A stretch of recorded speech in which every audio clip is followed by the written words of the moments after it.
Welcome to day 11 of learning German in 30 days. तो आज हम सीखने वाले हैं जर्मन लैंग्वेज में क्वेश्चंस कैसे बनाते हैं, क्योंकि क्वेश्चंस बनाना सबसे ज़्यादा ज़रूरी चीज़ है।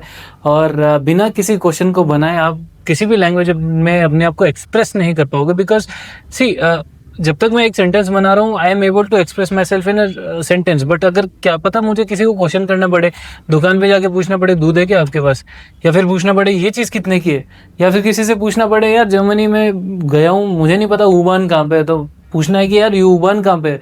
तो क्वेश्चंस करना तो आना चाहिए, राइट। तो क्वेश्चंस दो टाइप के होते हैं, तो शुरू करते हैं अपन। क्वेश्चंस को जर्मन में बोलते हैं फ्रागा, ठीक है। क्वेश्चन को बोलते हैं जर्मन में फ्रागा। फ्रागा जो है वो दो टाइप के होते हैं। नंबर 1 होते हैं वे फ्रागा, ठीक है। नंबर 2 होते हैं या 9 फ्रागा, ठीक है। वे फ्रागा और या 9 फ्रागा हर लैंग्वेज में, सिर्फ जर्मन में नहीं, हर एक लैंग्वेज में सिर्फ दो ही टाइप के क्वेश्चंस होते हैं। एक जिनकी आपको डिटेल में आंसर्स मिले, दूसरा जिनका हाँ या ना में आंसर मिल जाए। जैसे फॉर एग्जांपल अगर मैं आपसे पूछूं आपने आज खाने में क्या खाया, अगर इस चीज का जवाब आप हाँ बोल दोगे तो कितना स्टूपिड होगा, राइट। ना बोलोगे तो भी स्टूपिड होगा। आप बोलोगे यार आज खाने में मैंने दाल चावल खाए, जो भी खाया बेसिकली। और दूसरी तरफ मैं आपसे पूछूं क्या आपने आज खाना खाया, हाँ ना, काम खत्म, राइट।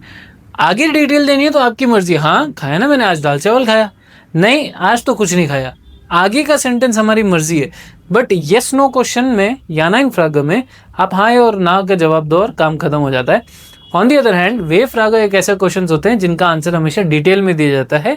तो हम सबसे पहले सीखना शुरू करते हैं वे फ्रागा को, ठीक है। तो सबसे पहले हम स्टार्ट कर रहे हैं आज वे फ्रागा। अब इसको वे फ्रागा डब्ल्यू क्वेश्चंस क्यों बोलते हैं, बिकॉज हमारे जितने भी क्वेश्चन है कौन क्यों कब कहाँ कैसे कितने कहाँ जो भी बेसिकली कब, सारे क्वेश्चंस डब्ल्यू से बन जाते हैं जर्मन में। और कुछ जो नहीं भी बनते होंगे तो वो प्रेपोजिशन के साथ कॉम्बिनेशन में आते हैं, लेकिन आते डब्ल्यू में ही है वो भी। तो मेजॉरिटी ऑफ द क्वेश्चंस जिनकी डिटेल में आंसर आपको चाहिए वो डब्ल्यू से शुरू होते हैं जर्मन लैंग्वेज में, इसलिए इनको कहा जाता है वे फ्रागन, ठीक है। वे फ्रागन में कुछ एक एग्जाम्पल लेंगे हम, जैसे फॉर एग्जाम्पल वास, वन, वारूम, है ना, वी फील। वी फील का मतलब होता है कितना, ठीक है, कितना, हाउ मच बेसिकली। तो कुछ एग्जांपल दिए हैं हाल फिलहाल मैंने। List of all these things you will be getting into the comment section, आप आराम से मैसेज कर सकते हो, आपको लिस्ट पूरी मिल जाएगी पीडीएफ के साथ।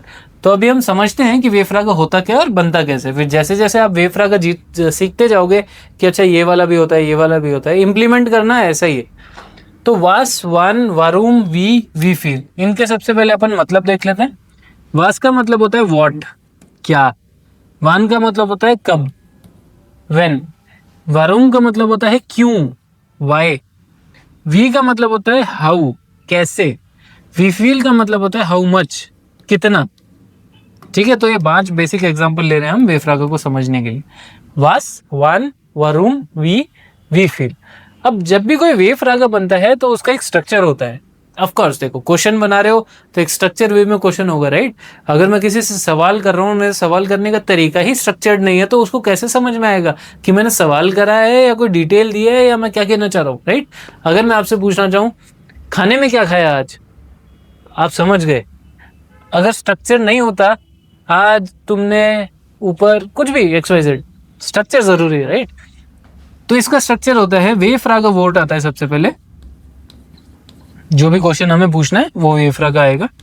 फिर आएगा आपका वर्ब, ठीक है, जिससे आप पूछ रहे हो वो सब्जेक्ट आएगा यहाँ पे। अगर कोई एडिशनल डिटेल है तो वो और ऐड होगी। और फिर आएगा हमारा फ्रागेज़ेशन, क्वेश्चन मार्क। अगर एडिशनल डिटेल है तो ही जरूरत है, वरना तो कोई जरूरत नहीं है। वे फ्रागा से कोई भी क्वेश्चन शुरू होता है, वर्ब आता है, उसके बाद वर्ब सब्जेक्ट के हिसाब से कॉन्जुगेट होगा और फिर आपका फ्रागेज़ेशन आ जाएगा अगर कोई डिटेल नहीं है तो। अब बनाना कैसे देखते हैं। सिंपल, आप क्या कर रहे हो, इसका जवाब या नहीं में नहीं आ सकता ना, ठीक है। तो ये हो गया आप क्या कर रहे हो। तो इसमें हमें क्या चाहिए, वास, माखन, और या तो डू या फिर जी और क्वेश्चन मार्क, काम खत्म। क्योंकि माखन का मतलब होता है कुछ करना, टू डू समथिंग और टू मेक समथिंग। क्या कर रहे हो के लिए वास आ गया मेरे पास। अब अगर मैं डू से पूछता हूं तो मैं क्या पूछूंगा, मार्क्स। और अगर जी से पूछता हूं तो मैं क्या पूछूंगा, माखन। तो अपन सिंपल करते हैं, पहले एक लिख देते हैं जी से, वास माखन जी। आप क्या कर रहे हो, ठीक है। यही अगर मैं डू से पूछता तो क्या होता, वास मार्क्स्ड डू। अब मान लो मेरे को जवाब में आया कोई भी चीज, ठीक है, जवाब आ गया, वो तो नॉर्मल सेंटेंस बनना है।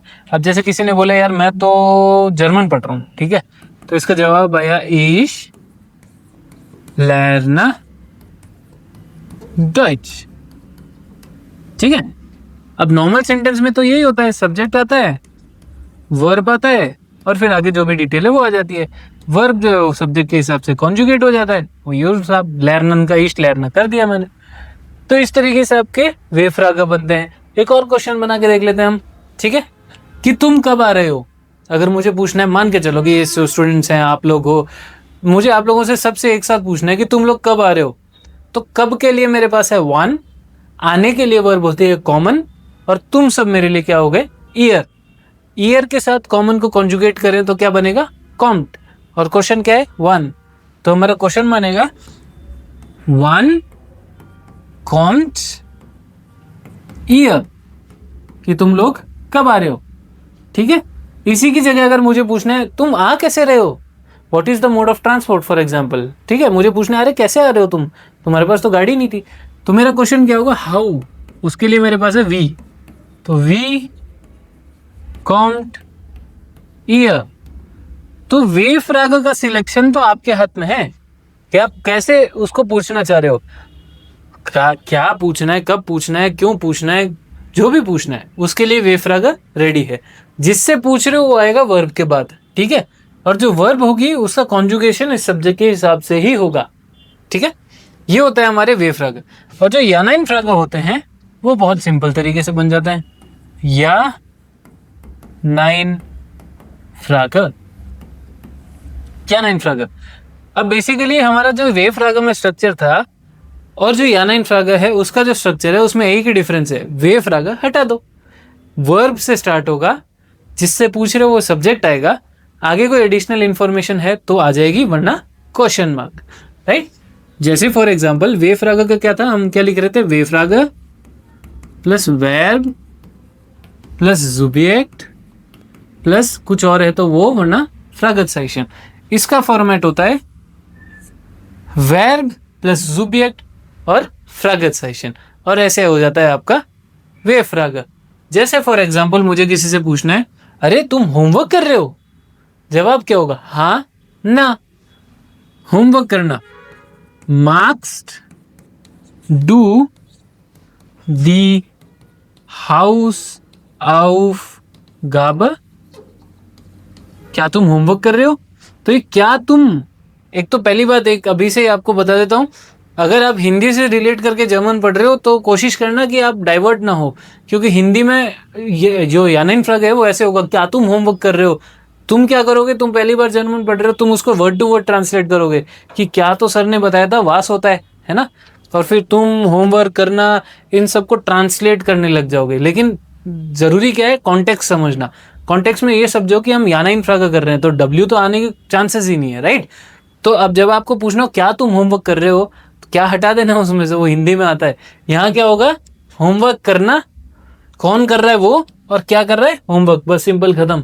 ये क्या वाला जो कॉन्सेप्ट है या नाइन फ्रैग का, वो हिंदी तक ही सीमित है, जर्मन में एप्लीकेबल नहीं है वो, वरना तुम क्या वास से बनाने लग जाओगे और बहुत गलत जर्मन हो जाएगी। अब मान लो मुझे किसी से पूछना है तुम कॉफ़ी पीते हो, तो मेरी वोकैब क्या होनी चाहिए, चाहे मैं बोलूँ तुम कॉफ़ी पीते हो, चाहे मैं बोलूँ क्या तुम कॉफ़ी पीते हो। मेरा क्वेश्चन है या नाइन फ्रैग, कॉफ़ी पीना और तुम। अब मान लो तुम जी से बात कर रहा हूँ मैं, तो कॉफ़ी हो गई काफ़े, जी हो ही गया मेरे पास, और ट्रिंकन वर्ब हो गया मेरे पास, क्योंकि जी का कॉन्जुगेशन मेरे को करना ही नहीं पड़ता, ओरिजिनली आ जाता है उसमें। तो मैं सीधा बोलूँगा ट्रिंकन जी काफ़े, अगला बंदा रिप्लाई देता रहेगा या नाइन, जो भी उसका आंसर है, राइट। तो इस तरीके से बनते हैं हमारे वे फ्रैग और या नाइन फ्रैग। एक बार वापस देख लेते हैं, दो तरीके के क्वेश्चंस होते हैं, वे फ्रैग और या नाइन फ्रैग। वे फ्रैग के हमने 5 एग्जाम्पल लिए, होते बहुत लंबे, आप कमेंट कर सकते हो, आपको पीडीएफ मिल जाएगी। ये हमने 5 एग्जाम्पल लिए, फिर हमने देखा कि स्ट्रक्चर कैसा होता है इसका। उस स्ट्रक्चर के हिसाब से हमने 2 क्वेश्चंस बनाए, एक आंसर भी फॉर एग्जांपल बना ही दिया हमने। फिर 2 क्वेश्चंस और बनाए हमने, और याना इनफ्रागा को हमने देखा कि सिंपलेस्ट तरीके से पूछा जाता है, वर्ब जिससे पूछना है और काम खत्म, कोई एडिशनल इन्फॉर्मेशन हो तो वो हम इन पे मिक्स कर देते हैं। अब आपका होमवर्क क्या है आपका होमवर्क ये है कि आपको 2 वेव फ्रागा और 2 याना इनफ्रागा अलग अलग बना के कमेंट सेक्शन में लिखना है, और अगर आपको सेंटेंस मेकिंग भी अच्छे से आ जाती है तो इन दोनों का, चारों का आंसर्स भी उसी के साथ लिख देना। तो इससे आपकी प्रैक्टिस अच्छी हो जाएगी, आप सेंटेंसेस और क्वेश्चंस बहुत सारे बना के लेके जाओगे। और अगर आपको पीडीएफ चाहिए कि वेव फ्रागा के कितने होते हैं वर्ड, किस में कौन सा यूज होता है, इनके कोई सैम्पल क्वेश्चंस, और याना इनफ्रागा में भी डे टू डे रिलेटेड कोई क्वेश्चंस या फिर ऐसा कुछ चाहिए आपको, तो आप कमेंट कर सकते हो पीडीएफ, आपको पीडीएफ प्रोवाइड करती जाएगी।